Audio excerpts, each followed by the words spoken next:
there's kind of two worldviews that people use. One worldview is that, okay, the world is a problem, therefore I need to fix it. And that is generally a more progressive liberal worldview. And then the other worldview is kind of the opposite, where it's like it is that rugged individual, like you own your life, man. If it's going to happen, it has to be up to you to make that happen. The ethos of the country at that time was still very much, we're going to work hard. We are a community. We're going to do this together. I think, unfortunately, I think the labels are really screwing people up.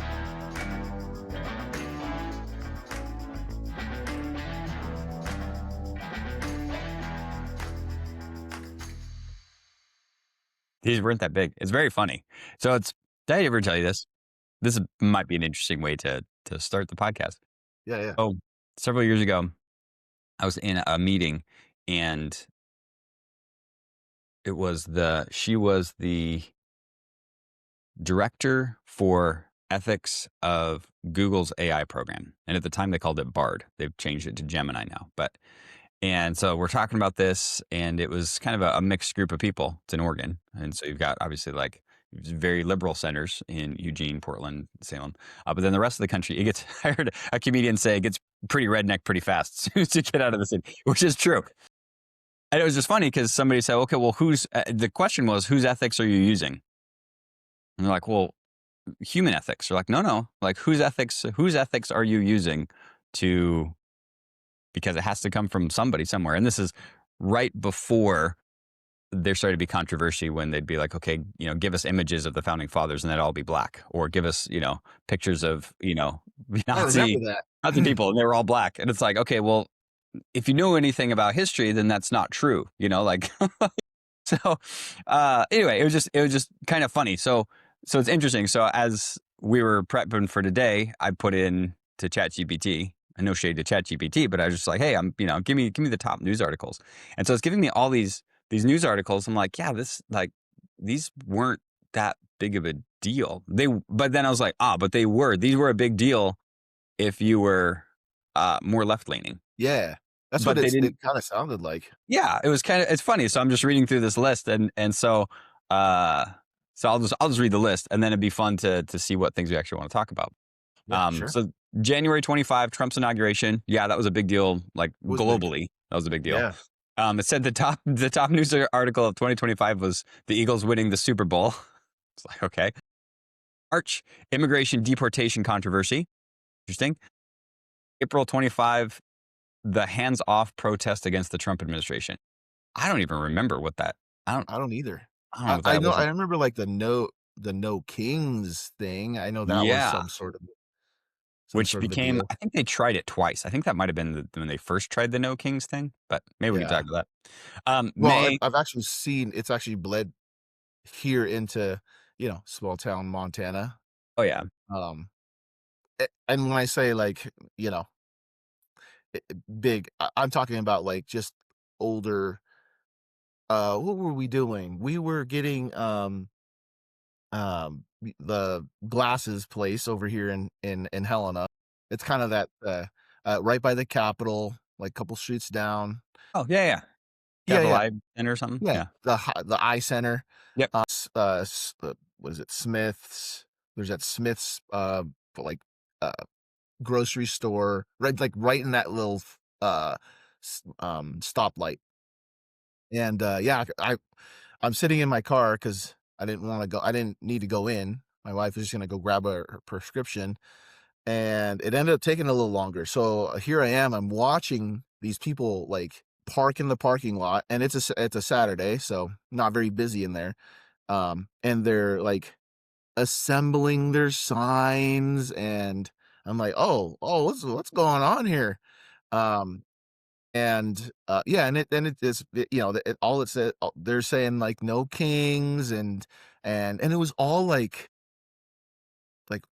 older folks. It was like a lot of older folks, and it kind of surprised me a little bit because to kind of like people watch a little bit and to see how they all kind of gathered, and to be honest, they were actually very happy-go-lucky people. Like it was, they were like having people honk, and of course, it was kind of a mixed bag with how you see people like riding by. You can tell like who are the ones who supported and who didn't, and There's a different kind of honk, right? there's a different kind of honk. And sometimes people didn't honk, and you had the raised trucks that just kind of like blew some smoke and Yep. Yep. um yeah, and like honestly, I'm not even really sure like what that was all about, like no kings. I wasn't really sure what their message was, right? Because if I'm not mistaken, I think the last like president who like the country kind of like rallied around to kind of have this like kingdom vision was like JFK, wasn't it? Yeah, they call it, yeah, Camelot, right? It was kind of like, Camelot, right? Like, and I was kind of thinking to myself, like that was the last time I've ever really remembered that kind of stuff. Anything to do with a monarch and king and royalty was a president in your party. yeah, Like, so, anyways, it's I funny. find that very I just interesting, and like I said, I didn't even know what their reasons were for protesting. Yeah. I Yeah, so I anyways. agree. It was an interesting, and it's one of the strangest. When was that? Do you remember like what month that was? Mm, it was probably July. Okay. Yeah, yeah. So here's because I'll just keep reading those because that was it said April was the hands off protest, which I don't remember. May 2025, the U.S. Pope got elected. Chicago, you know, which I was like, that was actually kind of cool because um, years ago when it was Joseph Ratzinger became Pope, I think Benedict. Anyway, I'm not Catholic, obviously, but I was there in the Vatican when that happened. So every time a Pope gets changed out, I'm like, oh, it's kind of cool. Okay, June was Los Angeles protests over immigration raids. I do remember that a little bit because I think that also was about the same time that the National Guard was deployed to DC.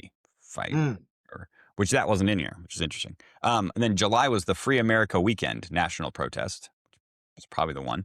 Um, and this was funny. So August, it was the WWE SummerSlam event. I was like, how is that the top news article from August 2025? Like, there's no way. Anyway, September, Unless The Rock came back, unless there The could Rock came back. Yeah, an Ultimate Warrior, Hulk Hogan, all the yeah, no kidding. And then this says September 2025 assassination of Charlie Kirk.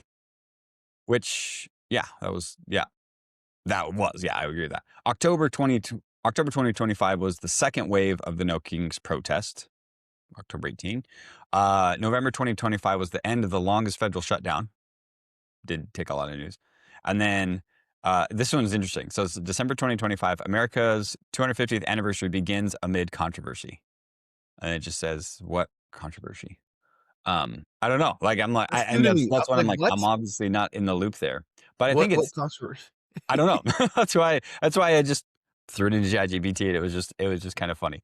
So it kind of also proves the same thing. And it says at the bottom, obviously, ChatGPT can make mistakes. Check important info. It's like, okay, yes. Um, but it's just interesting because it's a prediction machine, right? That's all that artificial intelligence, large language models are. It's just a prediction machine.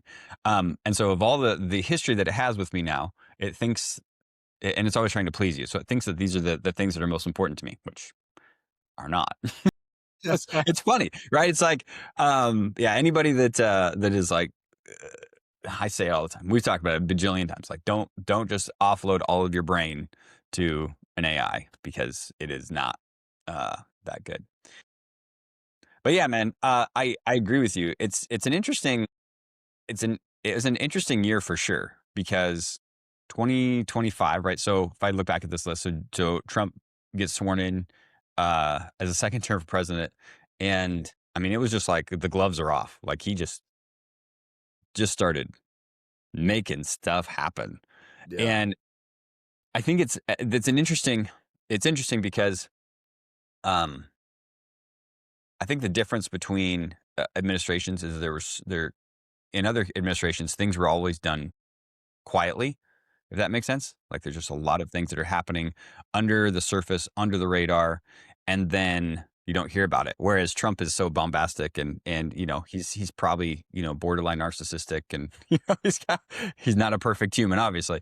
But the interesting thing is, like, he's just doing it like in front of everybody's faces, and so it's interesting to see. So we talked about it. I don't think it was on the podcast recording, but because one story which probably should be on here, I'm like, is the Minnesota fraud thing that just really came to Big. light. Right. Yeah, Big. And it's huge right now. it's huge. Yeah. And maybe it's, it didn't dominate the news cycle for all of it. Really started hitting the news cycle 2 days ago. Because I think the video was released after Christmas. Anyway, so like I do with a lot of things, I'm like, I just want to watch the video myself. Like, I don't want to hear other people's commentary on it. So I actually watched the Nick guy and just Nick Shirley, and just started putting together what did he say and what did he do and when he went out there. And I was like, yeah, it was all reasonable, Right. right? Like, he was Yeah. going and being reasonable. And then it's funny because then you watch different reports of other news agencies, and they're like, yeah, well, but this guy says there are kids there. I'm like, okay, that was one of the places he visited. What about all the other places that he visited? Right. Maybe he got one wrong. You know what I mean? Like, and being Right. okay with that. Yeah, but Well, I saw, and here's what's crazy about this thing too. Like, I don't think it's I'm not shocked that GPT um didn't have that as one of the major things going on right now, because it's not really a mainstream thing. It's like it's almost an independent news um news topic, really, right? Like Nick Shirley, we nobody knew who Nick Shirley was until he started uh going out there and doing actual journalism. In my opinion, I think that's, you're knocking on doors, you're asking questions, and challenging ones. You're not, it's not, there's nothing scripted. Obviously there's some news that you can tell it's kind of scripted a little yeah, for bit. sure. um but yeah, it's and it's starting to unravel a lot of, um you know the word says that things that were hidden are now being revealed, right? And I think a lot of that's going on. My concern is are we is something going to happen, right?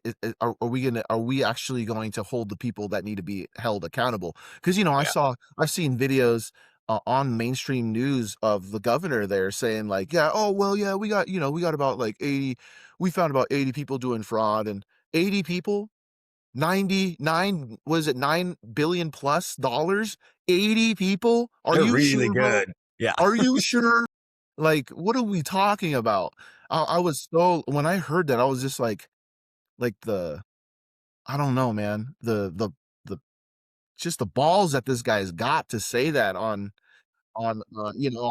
news, and like, it's like he's just gaslighting people. And I hate to use the word gaslighting, but that is like textbook gaslight. Especially then he starts trying to like lecture people about like any, he'll bring race into it, and it just gets frustrating when we're scooting around the issue that we're trying to hold the person accountable for, which is you're using like our tax money for things that, like, I'm sure Minnesotans didn't vote for. Right. You know what I mean? Like, I was talking to my wife the other day. We're actually, we were at the table eating dinner, and my own kids were talking about it. Like, he's like, "Dad, you heard about this stuff going on?" I was like, "Oh yeah, no, Oh, man, it's dude, pretty my bad." They're like, kids sat "Geez." down. My 5-year-old and my 12-year-old, like, me and my wife just turned it on, on the TV, and they sat down. Both of them were like, and so then Peyton, who's 12, he's like, "How does this happen?" I was like, "It's easy." Unfortunately, it's very easy. But anyway, sorry. Right? Yeah, I mean, and that's a great example of what's going on, and how much it's permeated through our, like, society now, and the awareness of it. Um, and I think there's forces, and I think you and I are on the same page, that there's spiritual forces Yeah. around that are trying to keep it in the dark, rather than bring it into the light. You know what I mean? Which is what needs to be done because you know, like I said, we were at the table and we started talking about taxes at the table, and the fact that like we're like spending all this time, we're trading our time for money a lot, Mhm. and at the end of the day we get like we get taxed the heck out of it to the point where there's we're probably working maybe 100 plus days for free. You know what I mean? Like, and like my kids are looking at me like, oh yeah, like oh my son especially because you know he worked at he got some taxes taken from him and he sees it. He's like, It's like, wait, wait, what? How much did they take? And I'm like, dude, that's just Social Security, man. That's like that's nothing. Don't wait, just wait.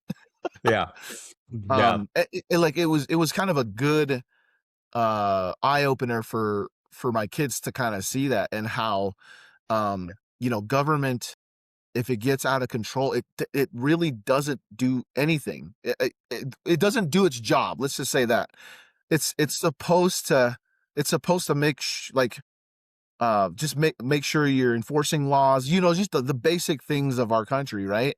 But it's trying to do more than it's supposed to, and it doesn't make money, and it requires you know, your paycheck from your hard work, my paycheck, bombs, everybody's paycheck to run, and so we have skin in the game, and when we see it going to people that are taking advantage of it, um when you have like people here who, you know, who work hard and honestly for their money, um it's frustrating and it's igniting our country a little bit, and a lot of talk, a lot of um you know, dissatisfaction with what's going on, and you know, and I hope that there's some accountability for it. yeah. Oh yeah. I hope so. I'm not. Maybe I'm also a little cynical. I don't know if there will be. I think because um, Where does that cynical come from? Patterns. patterns. Well, I think it's kind of like two. Like there's a couple things that I was seeing like a layer deeper. One where you're talking about like we were talking about the No Kings protest. It was all like of older people. I'm finding the same way. Like when I would say when you know my grandma was still alive and she'd come to me with, "Hey, I found this on the internet." I was like, "Okay, where on the internet, grandma?" But at the same time, the like legacy news is like who that's their audience, older people, right? That don't know how to necessarily find information out themselves. And that's not a slam on them. That's just a you and I are kind of like first generation of the internet, Mm, right? Like we right. remember dial up, we remember like you know what I mean? But we grew up with it so we Mhm. know what's going on. And then our kids, right, and the generations behind, I mean, they don't know a world without ChatGPT, right? They don't know a world without without all this information at your fingertips, where you can fact check anybody at any time for anything. You can just be like, "Is that true?" And you just look it up. You're like, "Oh, interesting," you know. And that's kind of the norm, right? So I think that's one layer of it. The other layer, because I was thinking about this this morning, is did you ever watch Cinderella Man? I Uh, have seen it, yeah, Russell with Crowe. Yeah, yeah. Russell Crowe. Yeah, and he's Yeah, the yeah, yeah. boxer and stuff like that. And I love the story because it's set during the Great Depression, and there's a great scene in there. So he's this big boxer, right? The Roaring Twenties. People remember their history, not the 2020s, the 1920s. So the Roaring Twenties, and then the stock market collapses, and there really was no, you know, this is before a lot of social programs and stuff. So then you had soup lines, and this boxer who was at the height of his career had to go to work, you know, and he's just trying to get in line just to work for a day to get a couple bucks, right? And so they like get people in line, and it really depicted the depression really well. One of my favorite scenes is when he wakes up in the morning and they don't have any food, and so it's like a piece of bologna or something, you know, and he's feeding his kids, and everybody gets you know the same portion, and he talks about this dream he had about going to Thanksgiving and having this huge feast, and he's like, I'm just full, and so he gave his food away to his kids, um, and uh, and then he finally breaks down and goes and gets assistance from the government, but the difference is that that was like a shameful thing, right? Like that was a man, I do not want to do this. And then you fast forward in the movie and he gets back into boxing. He has this deeper why, right? He's fighting for his family. And then he wins some prize money and he goes and pays it back to the government. Like that culturally was a thing. And it was funny, like last night, me and Anna were watching this, and she got fired up. I mean, she's like, this stuff just like pisses me off. Because And it should. it should. It Well, sh and I think the Yeah. big part is growing up in Montana, and maybe that's part of it, and also probably just the parents that I have, and grandparents too. It was never a thought in my mind to ever go get government assistance. Even when I lived in Seattle and almost went bankrupt. Like, people don't remember that part of my story. But I was living in Seattle and busted and not doing well. And you, when you're in those positions, you're like, man, what? But it never crossed my mind once. I should go get food stamps or I should go get government assistance.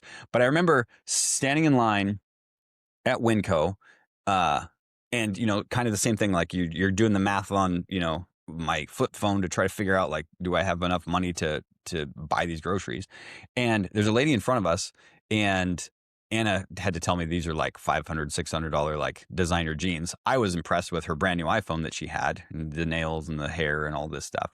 And she goes up there and starts yelling at the guy because he won't take some of the items don't qualify for EBT and SNAP and whatever things that she had.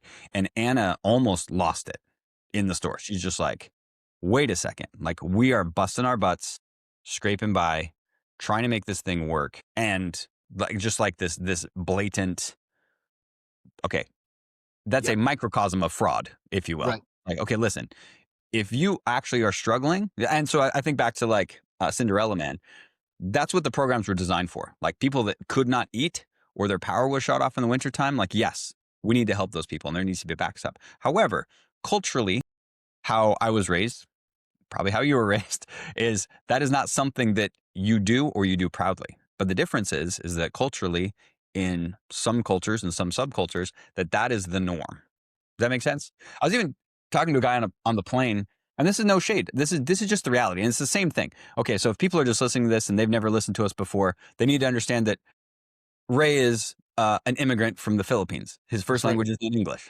right? So let's put that into context, because I think there's more weight coming from you. But I was sitting on this guy with this guy, and he's a business guy. He's run all over the country, and he was telling me about he did a bunch of projects in Dubai and a bunch of projects in Africa, and specifically in Kenya, and Uganda and Rwanda. And it was fascinating. I said, tell me about the different cultures in these places, because people are like, oh, it's Africa. It's like, no, no, no. Uganda, Rwanda, Kenya, they're all very different countries and they're very different cultures. And there's a lot of tribal things, if you remember the genocide in the 90s and all that stuff. But he said he said it was interesting in Kenya. He said because he said that is the like government is the grift. Like, that's it. He said we went to this meeting and we were going to put in they're putting in, I think it was like internet infrastructure into Kenya. And they're at the meeting, and it was all these government officials, like pretty much everybody could think of that was there. And it was going to be a $50 million contract or something they're going to reward to us and all this stuff. And so he's like, at dinner, they're like, okay, so what do we get? And he's like, what do you mean, what do you get? Like, he's like, what do you mean, what do you get? He's like, well, this is how it works. Like, we will assign you the contract, and then what is our kickback? And everybody, like basically everybody in upper government was there and was like, yeah, this is how it works. What are you going to do, right?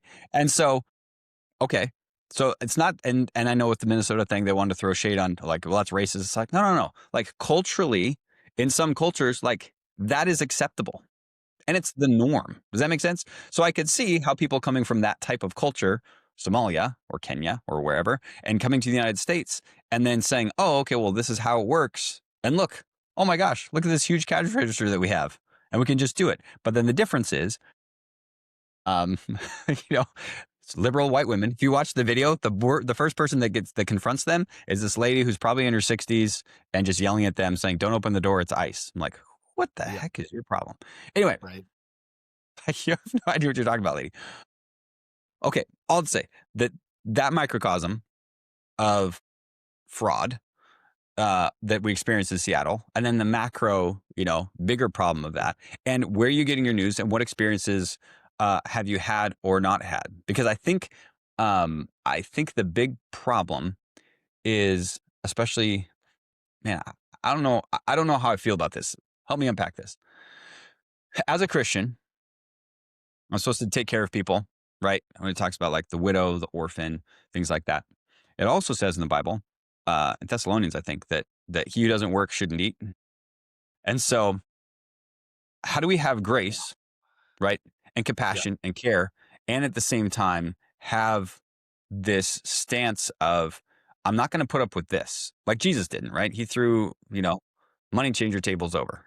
Mhm. Which was essentially, I mean, if you know like the history context of that, like that was essentially fraud because they were marking up stuff for like They sure exorbitant amount, were. charging people that couldn't afford it. And he's like, enough of this, and kicked over the money changers. So help me with that. Yeah. what's your thoughts there? I mean, I think there's a, you threw out like culturally, what we think is culturally, what has become the culture. But I think there's also, um, within what the culture's been, which is like this very entitlement like Hmm. mentality going on right now. Like people are owed something, And it's right? across the board, right? It's It not, is. it's not a race, it's not a class. It's yeah, it is Yeah. pretty prevalent, unfortunately. Well, yeah, like these entitlements that are going out, and then not only that, like we're going to start to like demand that um it's like totally backwards from what you're talking about, the whole Cinderella Man story, Hmm. of paying back. Like you took out a college loan, Hmm. Right. right? And you're supposed to pay it back. Like it's a basic economic principle. Like now, do I is there some stuff where I think some of the interests can be a little too much? Yeah, absolutely. For sure. Yeah. Like that needs to get reined in. I mean, I think that's even biblically, right? Like there's some interest going, like don't overcharge on that part. But I also know that um biblically as well, like you build your own house before before like you go out and start helping others, because it's going to be incredibly tough if you can't if um you're you're strapped financially and your house is in disorder before you go out and go do your own, go out and be charitable. But that being said, um there's still moments where what I value still shines, right? And it's not something big, but the fruits of this one of the fruits of the spirit is compassion, right? It's not flesh, it's spirit, it's the Holy Spirit working, and it can come out in something as simple as like we live in a small community in East Helena. I see kids all the time, right? I'm at a gas station and I see kids that I know, like Mr. Sebastian. Hey, how's it going, guys? And this compassion part inside of me, when they're kids getting ready to pay, goes, I got them, Yeah. Right. Yeah. right? There's a big difference between compassion versus entitlement. Yes. And I Yes. think we haven't. Generosity. Yeah. And generosity. Yeah, yeah, there we Yeah. go. And I think that um I think that this world, the spiritual battle, has hijacked that thought process in people, Hmm. right?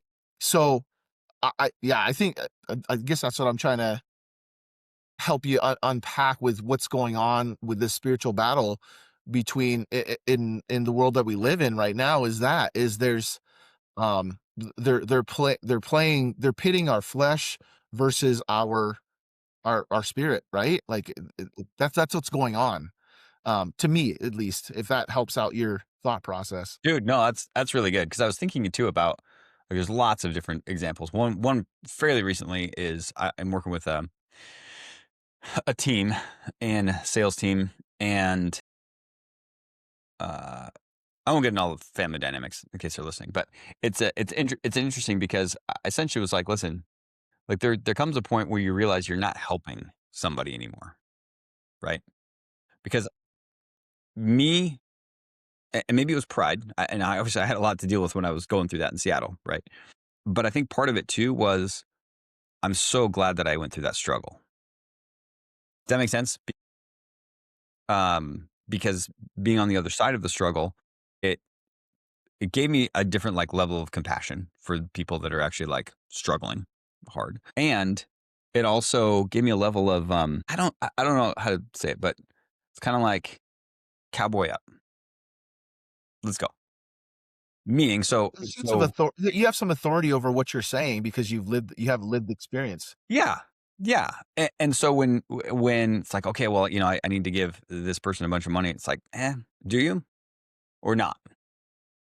Because if you do it once as a gift or whatever, then it's like it's great, right? It's like, okay, yeah, you felt like and I think I think you and I as well. It's like I also need to. I also prayerful about like, okay, Lord, what should I be giving? Like we did this thing at our church last month. They do that every year called the Big Give. So they have like I think 5 or 6 organizations that that the church collectively will donate to, and so they make it a big thing. And so once a year, it's like, hey, what are we going to give to the community? And so I think collectively in the church, it was like over $126,000 or something like that, right? So it's cool. So it's kind of the same thing. Okay, Lord, what should I be giving to that, initiative and things like this? Because, and they were all causes of them like, oh yeah, I can get behind. I was like, come to the church. I'm like, oh yeah, I can get behind all these organizations. And so yeah, there's a difference between, generosity and then enablement. And the hardest part, honestly, is that like, if you look back historically, um, before programs, entitlement programs, or social programs, whatever you want to call them, the job of that was really the job of the church. And so, like, if you look back, like Catholic dioceses and all these things, like that was their role, was taking care of community, and they knew who was hurting, right, and the priests and all this stuff. And even like talking to Anna's grandma, who's awesome, and she grew up in Butte when Butte was Butte. Like it was tough. And everybody was Catholic, right? That's the other joke in Butte. But it was also like it became the center point of everything in the community. All the dances happened there. All the focal, like the life of the community was really centered around the church. Like it became that third space that everybody went to, right? So and when we are now going to mandate generosity, that's where it becomes problematic, right? Like that's where it becomes fraud Yes. and enablement. And I guess the other side too, as I was thinking about this, was this is 2020, so this is a while ago, right when COVID kicked off, and there was a lot of government grants going into internet infrastructure. And I was working for an internet company at the time. We're like, man, we don't want these. Like, we don't want this. Let's block as much as we can, which we did a good job blocking a lot of stuff. We blocked. Gosh, we probably blocked $300 million of funding that was coming into the state, and people are just like, why? That's terrible. But then it got to the point, it's like, well, we can't block anymore. And then we as the leadership team, because we all have a very similar ethos, and we're like, we don't want this. Like, we don't think this is good because there's going to be a lot of goes back to that. There's gonna be a lot of fraud. There's gonna be a lot of waste. There's gonna be a lot of things that go into this. So what do we do here? Like, what's our stance?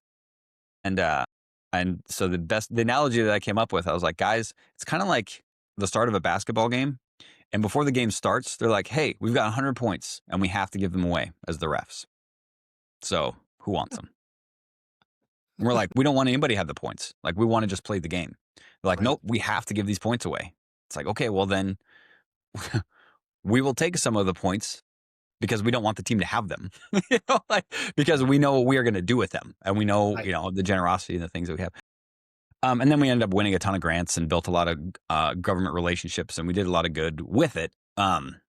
Comparatively, for like lots of fun stories that I could go into there. Like we did a lot of really cool things, right? But it was kind of the same. Like it was kind of that same idea. It's like, yeah, we don't want this, and so the same way, it's like, okay, well, we need goes back to the enablement thing. Like, okay, well, we need to fund these daycares, or otherwise they can't do it. It's like, or they just don't become a daycare. Right. Yeah. Well, and we kind of rob people of learning how to do things. Oh Like yeah. learn. You know what I mean? There's so many things that just gets lost when you just give someone uh you know all this money to try to like y- to try to pad something like that would be probably a lot better if they just started it from the ground up. If they truly felt they had skin in the game, it's a totally different feel, Mm-hmm. right? Yep. And I think that's what it does. That's what um I'm not even gonna say government, I'm just gonna say taxpayer funded, um, like, things going on. Because the government doesn't make any money. They just take money. That's all they do, right? And um, so when you, and I think that's kind of the thought process behind that Cinderella Man, right? Mhm. I'm taking from my fellow brothers and sisters out there, Yes. Right. so if I'm gonna do this, I'm going to fricking make sure I You give it get back. back, Yeah. right? Right. Yeah. As opposed to now, like, where it's entitlements, where I get it and I'm scot-free on having any accountability of ever, like, giving it back, right? At least that's the notion, right? Is it, um that's the demand, I guess, in a lot of people's, like, mind space of, like, what it means to get money from not government, but your fellow taxpayers. Yeah.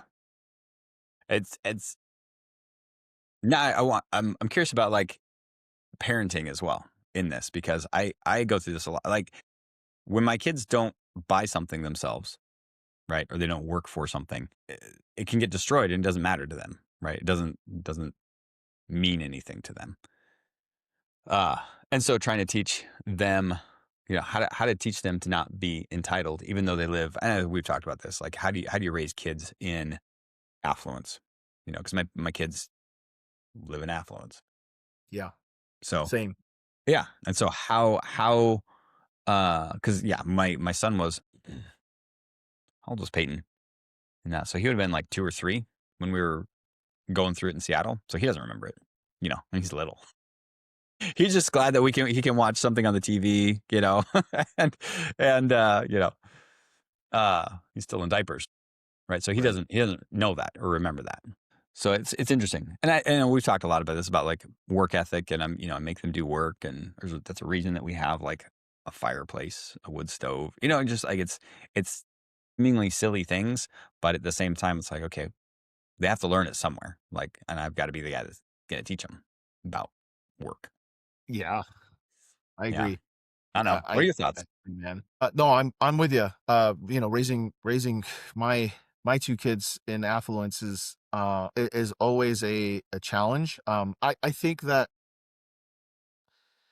uh and here's the funny thing, my kids are at an age now that I can actually observe, like, how they do things. Like, we call our youngest son, Moneybags, Reese, because the dude is a saver, like, and if we don't have cash, we go ask Reese. Dude, I do that with Peyton all the time. Like, even yesterday, we had to get haircuts. I'm like, "Do you have change for a 50?" He goes, "Yep." I love it. Um, and, and my and s and which is a contrast with my oldest because, my oldest is I don't know if how good he is with money, and it kind of it makes me a little nervous, um, because, uh, uh, although he actually likes to he'll work, like, he'll go out and go earn some money. I think for us as parents, um, when he wants like when he wants something, um, sometimes I think it's gonna start to be okay to just, well, if you want it, you gotta buy it, Yeah. right? Right. Because and it's tough for us because right now we want to support his goals, and his goal is like, he wants to go play, college football when he's done, and he wants to, kind of go that route. And so, his sports and everything else takes a lot of the time where he would rather, if he didn't have that, he would be working. And so, like, there's kind of this agreement between us to where, as long as it's appropriate, like, we'll kind of support you along the way as long as you're doing, you're getting the grades that you need, Mhm. and you're making great choices out there. So, um, it's kind of a fun dynamic to see all that, like, right now. And yeah, like I said, with that dinner table conversation, those little eye openers like that, when we were kind of faced with having those conversations. tied to what's going on in the world right now. It's kind of it's kind of cool to do to kind of see that happening, and to see them frustrated with it too. Like Yes. they're just like, wow, that's not even fair at Yeah, and all. that reminded me of a story. So when I was a youth pastor in Helena, and we had this kid, Chris, and tough, tough background. He actually grew up in Oregon, and I've reached out to him a few times. Yeah, I mean, he changes his number all the time, you know. So I don't know. Hopefully, he's doing okay. Hopefully, he's alive and well. Um, but yeah, tough, tough, tough, tough background. And his mom and his sisters, like, and him, like, they all just grew up on welfare, like, didn't know anything else. And this is, during the Faith Kids days where, we'd bust kids from, kind of the Section 8 housing and stuff like that. And a lot of kids came from, you know, that lifestyle. And so anyway, so he, because of different, drugs, abuse, things that were happening in his home life, somebody in the church was like, why don't you move me? He was 16 at the time. And so he's like, okay, like this nice old lady at our church. And there was another guy that was living there, who was also kind of young. And so they ended up being roommates. And so I was like, all right, Chris, like you're going to come, you're going to work with me at the church and stuff like that. Um, we need to get your GED. Let's finish your school up, because he wasn't going to school, that kind of stuff. And then I said, but yeah, and you also need to get a job. So he went and got a job at Perkins, which is now Shelley's, right? And he, it was so fun because he couldn't drive, right? Didn't have a car. So I would drop him off, basically every day that I could, and pick him up. And I remember I picked him up after it was like his second week or something like that. I picked him up and he got his first paycheck. And he was pissed, man. Like, he gets in the car. He's just like, throws his apron in. He's like, can you believe this? I was like, what? He's like, this is crap. I was like, what? And so same thing. Like, he shows me his paycheck. He's like, look, they stole money from me. I was like, Chris, this is taxes. Oh, who says they can do that? I'm like, buddy, your mom and your sisters live on welfare, which means that money that you just made at Perkins pays for them to sit around and watch TV all day. And it was just like this light bulb came on. He's like no concept, no idea, and genuinely ignorant, right? But then when that like light bulb came on, he's just like, what the hell are they doing? They need to get a job. I Yeah. was like, they probably should, but again, back to the cultural thing where they were all white, if people were curious. So it wasn't a race thing. It has nothing to No, do with that. It's that nothing at all. we societally have been okay with just, I don't know, being lazy, being apathetic. And generationally, that becomes the norm, right? Because he didn't know, because that's how he was raised. Uh, his mom was pretty young when she had him, so my guess is that's probably how she was raised, right? And so it just Right. kind of became this systemic. And if people want to talk about like systemic, it's not racism, it's like systemic, like poverty mentality and thinking. Yeah. Like, Yeah. there is no way. Versus even when I was almost bankrupt living in Seattle, I did not grow up that way. And my dad, I'm very grateful for the lessons that he taught me about money, because he didn't pay for nothing. He's like, you want to get a driver's license? You need to buy your own car, and you need to have 6 months of money in the bank for insurance, and you're paying for everything. So he wouldn't even, like, I couldn't even get a driver's license until I had enough money in the bank, proving to him that I had a 6-month emergency fund and the cash flow to make it happen. Right. So I got a paper route when I was 12. Right. So you know what I mean? Like, it's those types of things. And then, I mean, he was very kind. I think we talked about this. And when I wanted to get a bike, he's like, okay, I'll pay for half if you want to get a nice bike. When I got my car, though, it was all on me. So it was $900. It was a Toyota Camry, 1989, silver. And I had 225,000 miles when I bought it. And ran that thing into the ground. But it was mine. Yeah, it's You know what I mean? yours. Yep. But it was mine, and it taught me a lot of really good lessons, just in like, okay. And then even just friends in high school that didn't have that experience, uh, it didn't matter to them, right? It was just like, oh, okay, mom and dad are gonna take care of it. And then obviously the worst was, people that then go to college and they basically like got a lot of drug money. We'll put it that Right. way, because they don't have to That's work, and their parents pay for everything, and so they're like, oh, sweet, I got this money, I'm gonna go do what I want. Um, so yeah. So I don't know. It's been interesting. It's an interesting. thought, because the hard thing too, and I heard somebody talk about this, is that uh like speaking in generalities, is there's kind of two worldviews that people use. One worldview is that, okay, the world is a problem, therefore I need to fix it. And that is generally a more progressive liberal worldview. And so you see people like, yeah, we need to take care of all these people. We need to do this stuff, and like the kind of the social, like bleeding heart thing. And it's kind of the same way, like when I was running for office here in Oregon, and everybody's like, well, you're racist and you don't understand, and different things like that. Like, people, I was like, no, like here's the thing. And it was funny, it was comical. But I was like, well, here's the thing. Like, I actually very, very care about people, but I'm really interested in helping people that can't actually help themselves. Like, like, do you want to go see actual poverty? Like, let's get on a plane. Like, let's go somewhere where there's like real deep poverty and there's no economic engine to help get them out of that. Like, that's a totally different scenario, Right. obviously. But Yeah. because again, our worldview is shaped by our experiences.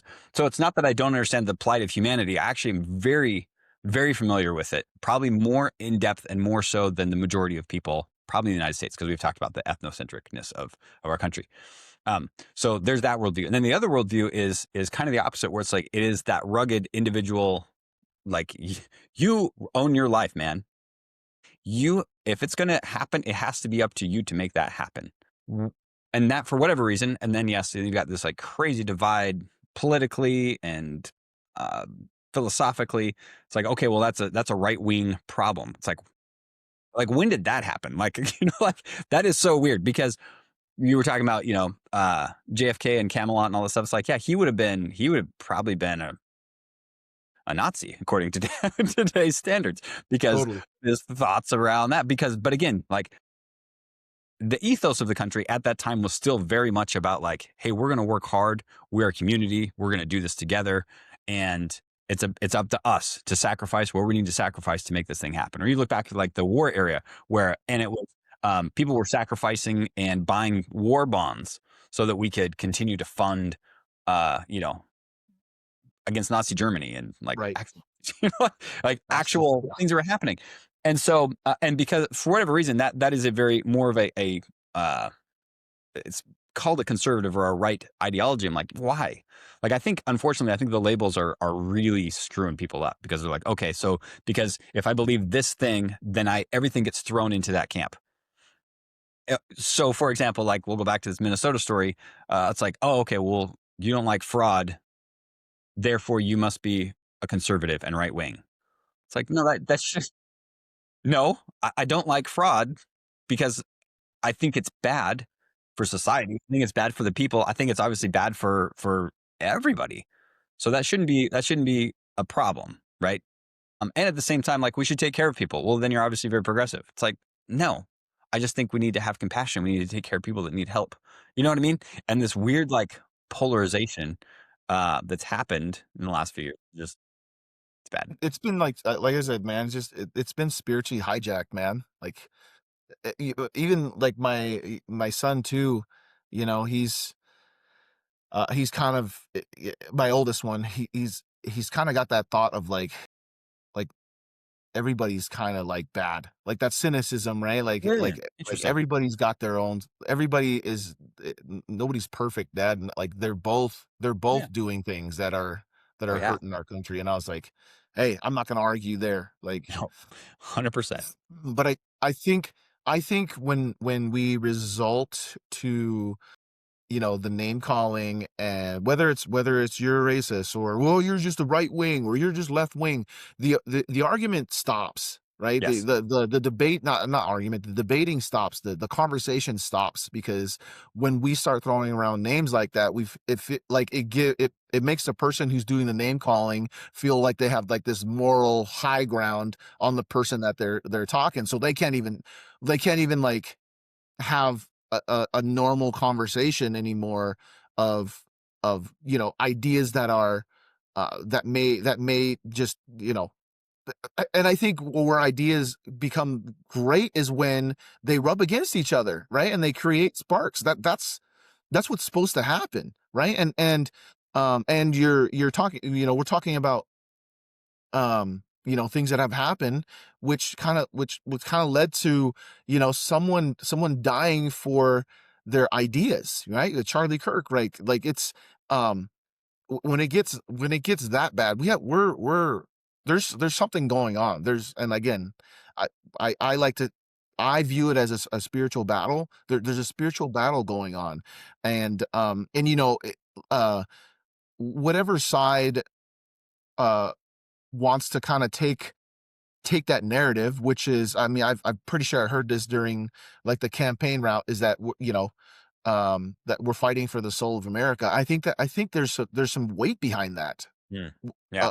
Like what's going on, and how we view things, and I think um I think God, uh I think there's a reason why, the Lord says that he died for the church, and that's kind of what we've gone away from that. We've gone away from actual being the church, right?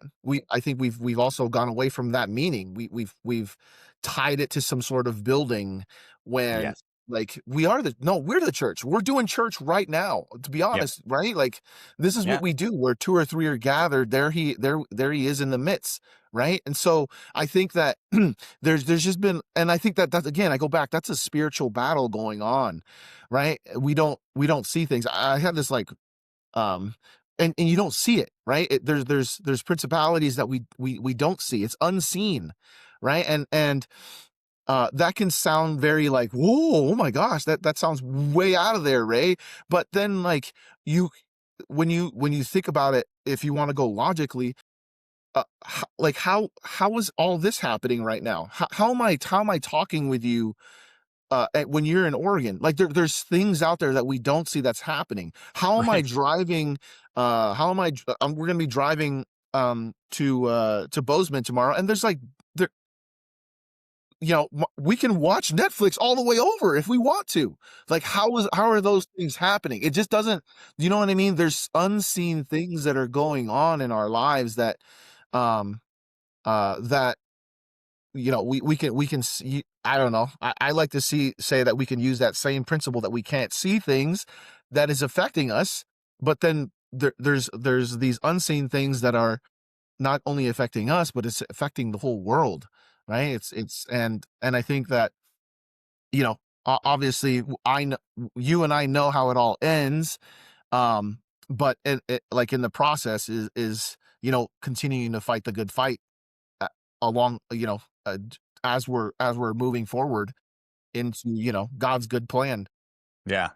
That's good, man. Yeah. I was thinking, so yesterday, I spent some time recapping myself, personally 2025. And then this morning was about, I spent several hours just like, what are the goals? Business goals and stuff aside, personally, like the fresh goals thing we were talking about. Like, what are things that I want to be? And then what's like the word for the year? The word for 2025 for me was level up, Mm, which was good. And I look back at the year, I'm like, yeah, that was a year of leveling up. Like, there was a lot of really cool things that happened. And then this year it was the word is courageous collaboration. And like, I think talking about Charlie Kirk, like the thing that was most striking to me, and I know we talked a lot about this when we did that podcast about it, but the thing that was striking to me was that people, like the amount of boldness around people, which seemed like boldness, but 40 years ago it wouldn't have been boldness. It was like, oh yeah, people are just talking about Jesus, and people are talking about their faith, and that becomes a center point of their life. And for whatever reason, like because that's such a Oregon is a weird place, and it's kind of like a weird taboo types topic. Culturally, everybody's just kind of like accepted, like, oh, I guess we just don't talk about that. But it's been interesting since then, since Charlie Kirk's assassination, that has now become more of a common vocabulary, meaning like, oh yeah, where do you guys go to church? Like that question by itself at a soccer field wouldn't have happened a year ago, nice. but those conversations are happening all the time now. Does that make Good. sense? Like it's really, Absolutely. really interesting. Yeah. And in the same way, or it's just a question like, yeah, you guys go to church somewhere, those kinds of things, because you realize like there's that, right? The enemy, like any enemy wants to like separate people, like, right? Separate and then destroy, cut you off from sources and stuff like that. And then the more that I think that people are realizing, like, oh, I'm not alone. and there's other people, other community around here. And so being courageous in that collaboration, which for me is, yes, it's in business, but it's also like in this, like, uh, you make me better, Ray. Like, we have these conversations, and Same. even if nobody listens to this podcast, you make me better. You make me sharper. I enjoy our friendship. Right. And it's somebody else that I can lean on and be like, if I'm having a bad day, I can just call Ray, be like, dude, what the hell's going on? Yeah. Uh, Same. you know what I Same. mean?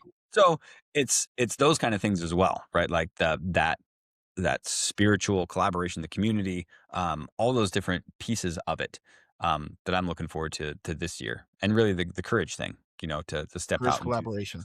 That's good. yeah, and and for me, like when I was doing my fresh goals and the spiritual one, right, the FRESH, so the spiritual one was living prayer first and having a different boldness. Because I think I've talked to you about that before. Like I was really jealous of friends that didn't grow up in the church because they weren't jaded,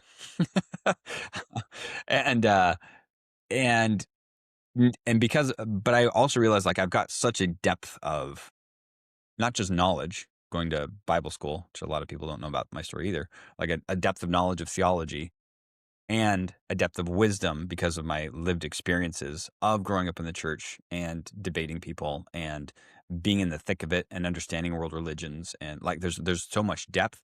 I was like, man, like and it's funny, like I'll go to a Bible study or whatever, and people will ask my opinion about something, and I'll just start talking, and they're like, "Holy crap, where did that come from?" I was like, "Oh yeah," I'm like, I've got a lot there, you Yeah. know, and so being more courageous in that, and in the business space too, just be able to, kind of feel where people are at. I'm like, well, let's pray together. Let's do that stuff and stuff we've talked about, but for whatever reason, because it hasn't been front of mind for me for a long time. Um, because of different parts of my story, and shrinking back from that and stuff like that.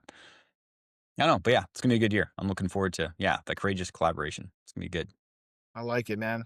I, Yeah, well, that's certainly some some good words, um, and a good, just a good perspective to have, man. When you're out there, you're spreading the good news, right? It's having the courage to, um, uh, uh, to be, uh, to experience life with others intentionally.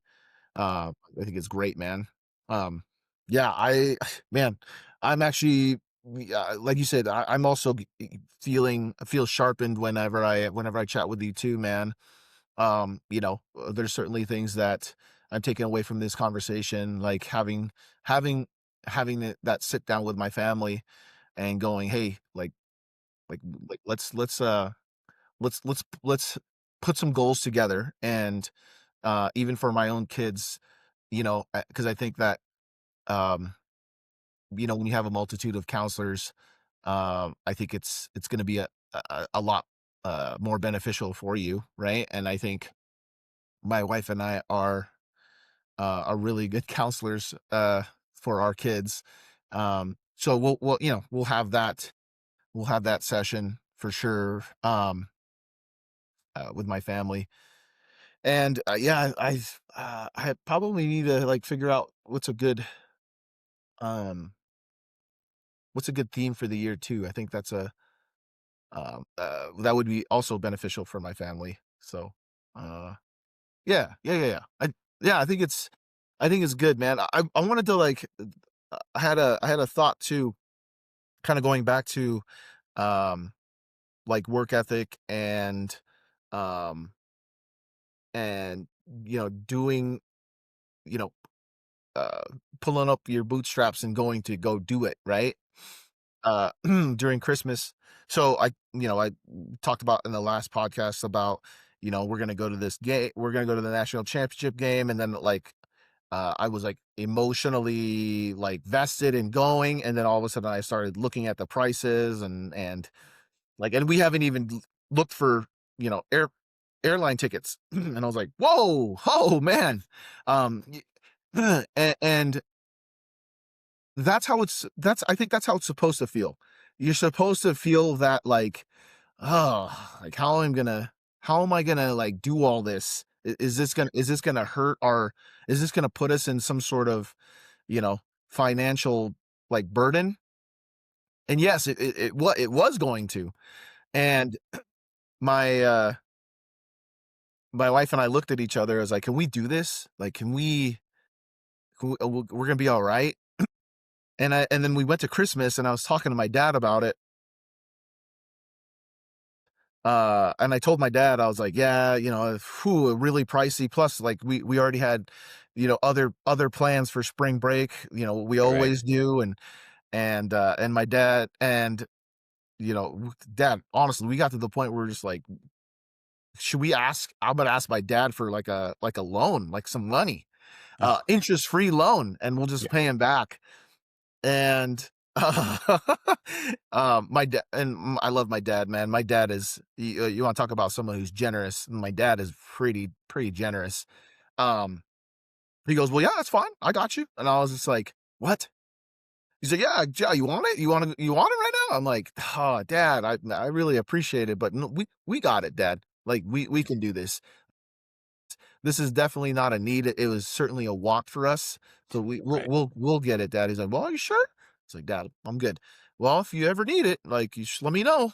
Oh, how and like you know, thinking about that part, and like I like we changed the subject from that conversation, but in that conversation, I was uh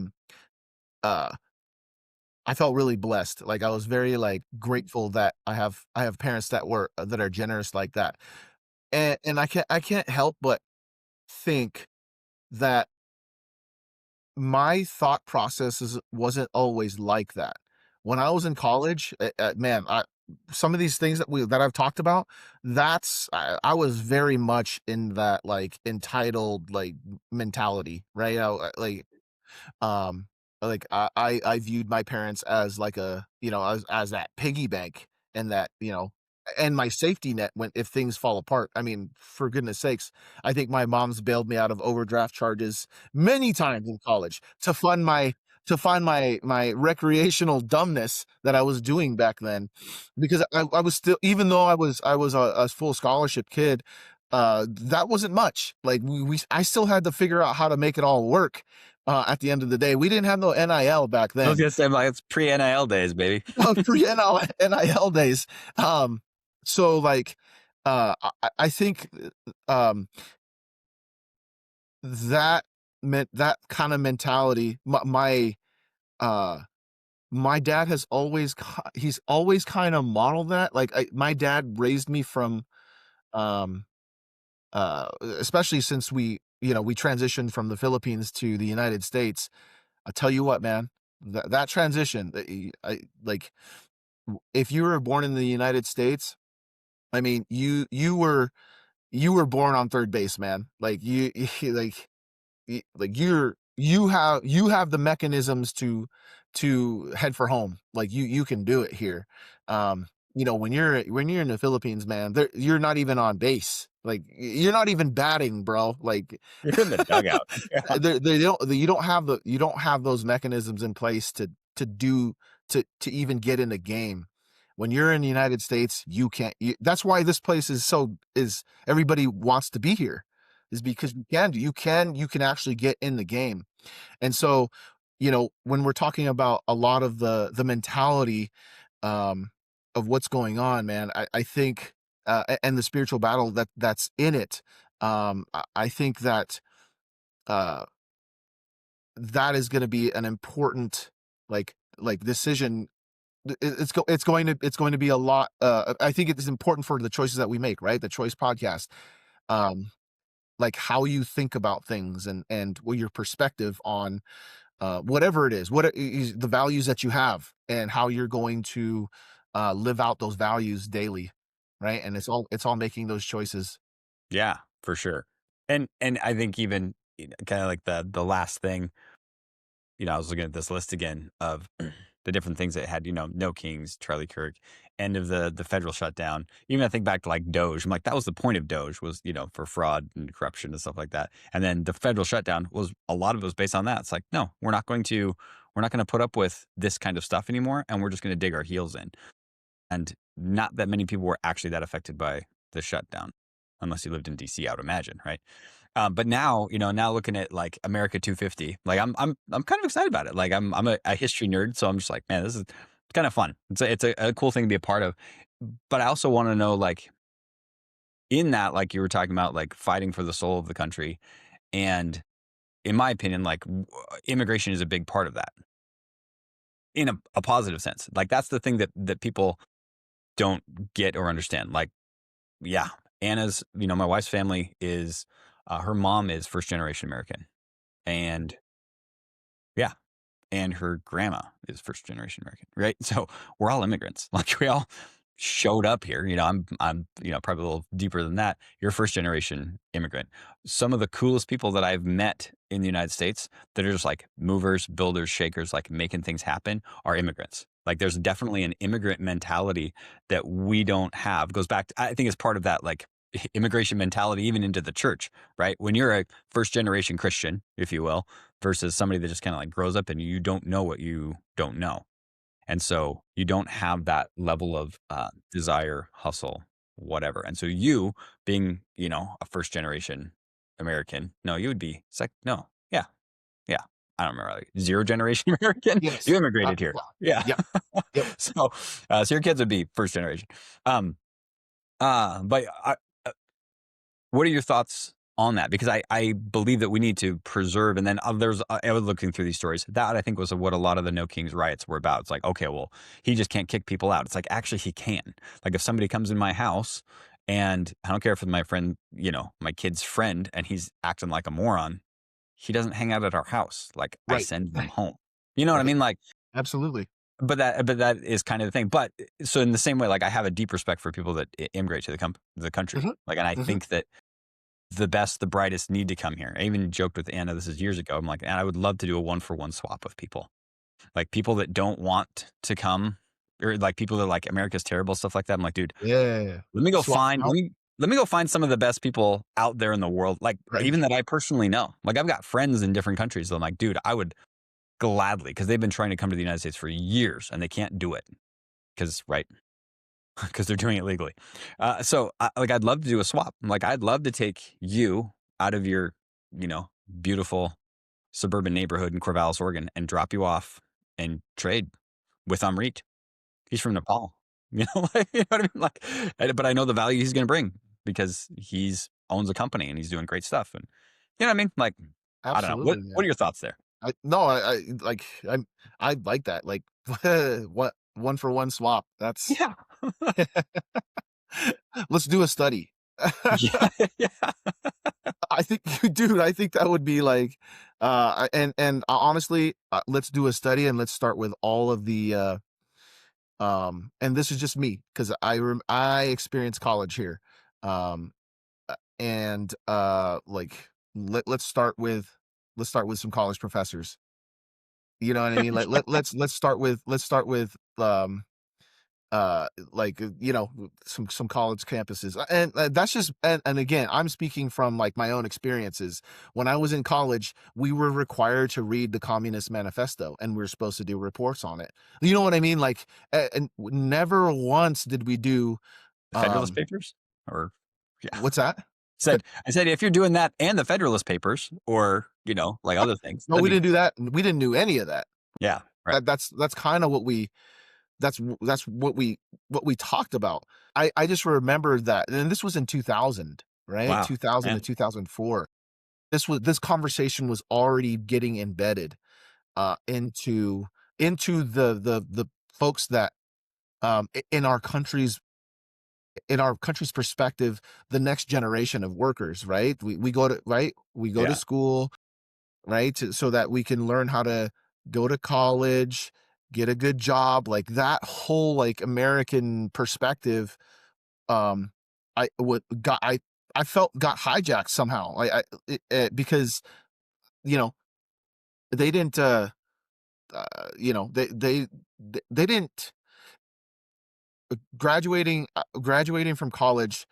Uh, my mom was happy about it, like, yeah, and my dad, they're very proud that that I did something and I accomplished something. And I think to a degree, I think that's what college kind of does for employers, that somebody stuck it out, somebody was willing to put some skin in the game and do their thing. I like that. I think that we can work with some patterns there that that somebody's hopefully, because they graduated, that's what it means instead of the actual, sociology and all that stuff. Um, but I think that that has been, it's been tainted and hijacked to think a certain way, to you know what I mean? And not instead of teaching you how to think, they have given you a mindset. And and when I got out of college, um, like I said, my parents were happy that I got my degree, but uh, selling furniture as a job that was going to make ends meet, I felt very frustrated about it, about the whole situation of like, what just happened? Like Right. this is how this is supposed to happen. And I have a feeling I'm not the only one. I know there's a lot of college kids going out of college saying like, whoa, I'm barely scraping it. And I have, and I'm loaded down with this debt, right? I think I heard the phrase, when it comes to debt, it's raining soup and I got a fork, right? And I'm having trouble. Um for me, I'm again, man, I'm very blessed because my wife, she picked something with a bigger shovel. Like right? She didn't have a fork. She had a nice big like shovel ladle. But also, like I said, my wife, she knows how to think, right? And I think that's what for me, um, I'm gonna say this too, just kudos to you. Like when when you stepped into my when you stepped into my life, when God put you in my life, you started helping me learn how to think instead of what to think, right? You've put resources in my hand, and not only that, you've held me accountable a lot of times about, did you do this? Did you read it? Like, what did you do, man? Like, oh yeah, and you've helped me to you've helped me to learn how to reflect. And I say all that to say is that if you are in college, don't settle on what they have fed you, right? Yes. On what to think. Uh, uh, Start elevating yourself, and like you said, your word for last year, like level up in the way you think and how to think about Yes. things. So, yeah, that's my Dude, rant about that's my good. college experience. No, it's good. Um, yeah, I think, mm, I love doing that with Peyton. Like, even last night, when we were watching that thing and he's like, "Well, how did they do that?" And I was like, "I can show you exactly how the fraud works. Like, it's easy to do. Like, we could start a daycare here tomorrow, like, and get federal funding for it. Like, I know how to do it." And in the same way, like, I love, like science, for example. I love when he's like doing science because he's going through charter school, and a lot of science, like growing up, was very like Christian based. But I didn't in the same way, I didn't like just let him like rest on that. Like, okay, God created the world in 7 days. I'm like, okay, that's a theory. What's the other theory? You know what I mean? Like, okay, I believe that. But you know what I'm saying? Like, I'm gonna push you there because you need to understand the other side of the argument too. And in the same way, like he's doing science, I was like, okay, the Earth was created whatever billions of years ago. It's like, okay, that's another theory. Right? Uh-huh. And here's when the theories overlap, here's where they don't, here's where the controversy is. Because I think that like understanding what the controversy is between the two, I think that's actually where learning comes from. Does that make sense? And yes, going back to like Charlie Kirk was great from that aspect is I didn't agree with him on some things, I'm sure. But there was a lot of things that he would challenge and debate and be like, "Oh, that's interesting." Right? Like here's the controversy. Instead of like you're saying, especially a lot of colleges today. I mean, I know there's a bunch of stats on like, politically and where professors lean, and it's like overwhelmingly left. So yeah, it doesn't it makes sense that the Communist Manifesto would be like, oh, we're going to read this. It's like, well, we should also read the Federalist Papers. We should also read, different different economic theories. We should, like, I'm good with that. In the same way, like when I was in high school, because I'm a nerd, I'm a history nerd, I read Mein Kampf. Not because I'm a Nazi, everybody, but because I wanted to understand how did it get here, right? How Yeah. did we get to the point that we started othering people? Because it wasn't just that. Like if you look at Ukraine, like if people understand like the history of Ukraine, like it's like that poor country has just been through it. Like like so many things that predate World War II, like tons of things that happened. And then the czars and like I mean like how communism came to be. Like you understand what happened there instead of like you said just like okay, well this is what this person said, so therefore I will believe it. And I was joking with somebody. I was like, yeah, they haven't been in enough cults because they just are believing whatever whatever whatever somebody said. I was like, when you're around people that are very, and that was Hitler's thing, right? And that was Stalin's thing too, honestly. Like he was just such a powerful speaker. Mussolini is the same way. Such a powerful speaker that he was captivating, and everybody's like, yes, Yeah. Sure. like we're gonna do this. Like, yeah, we're gonna stick it to the man, or we're gonna, get whatever back. And I have the same fear on polar sides. Like I have the same fear with people with Trump, for example. Like they're so like, yeah, whatever Trump says is gold. It's like, actually, no, it's not. And yes, we do need to challenge things that they say. Like there's a lot of things that the Trump administration is doing, and I'm like, ugh, like that is Yeah. a slippery slope. Like we do not want to do that because if we do that, guess what's going to happen? Like at some point, the pendulum will swing, and then it will come back, and it's like that is not a good thing. We should not, we should not censor people for things that they I say. agree. For example, we should also not punish people for religious beliefs and things like that. Obviously, like, and so that's why it's always that line of like, man, where's the controversy at, and then how do we see both sides of the argument? Because I think that's the thing that we're missing nuance, and we're missing to actually step in another person's shoes to understand it, which is again why I'm not a big fan of colleges either, for that reason, because I've tempted to debate college kids that worked for me, and I want to hear their perspective. And I was like, okay, well, you understand, like you have this narrow perspective here, but let me challenge you over here, which is what Charlie Kirk was brilliant at. He's like, okay, well, tell me about this part then. I don't Yeah. know anything about that. It's like, yeah, because you were never taught that, but you understand, like that is a big thing. Like the Federalist Papers is what built our country, and you don't know anything about the Federalist Papers. Like, you should probably do some homework. I'm not saying that I'm an expert, but you're only Communist Manifesto. You should also read some Adam Smith. Like you like there's other things that are out there that we should be aware of. I agree. Same with the immigration one. That's why I was like, oh, well, you're an immigrant, right? Tell me what tell me what you think. I'm not, so I don't have the same level of authority. But I also know there's nuance. I had a friend. He worked with the Marine Corps in Iraq. He's Iraqi, and his name's Tim. I couldn't pronounce his other name, so everybody's called him Tim. And he moved over, and then was able to get his family to come over from Iraq, and they all moved to Texas. And he visited his family, came back up, and I was like, Tim, how's it with your family? And he's like, I'm so mad at them. I was like, why? He's like, they've been here for a year and they don't know English yet. Mm, He's like, mm, because they found some other Iraqis to hang out with, and they're just like not becoming American. And he was yeah. he was mad about it. And I was like, Yeah. see, Sure. that's the difference, right?